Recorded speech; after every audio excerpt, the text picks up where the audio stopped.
Hey friends, if you encounter the error a referral was returned from the server in Windows 11, then please watch this video. I will guide you through the process to fix it. So it's not very difficult. Here's what you have to do. First of all, search for the program and then click on Run as Administrator in the right pane. Okay, so this is one way to open it. And if it doesn't help, then update Windows. So right click on the Start button, select Settings from the menu, go to the Windows Update tab and click on Check for Updates in the right pane. If this doesn't help either, then perform an SFC scan.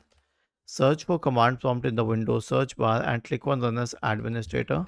Type the command sfc /scan now and hit enter to invoke the SFC scan. Was this helpful? If yes, then please subscribe to the channel. If not, then let us know in the comment section of the video on how we could help you further. Thank you for watching this video and have a nice day.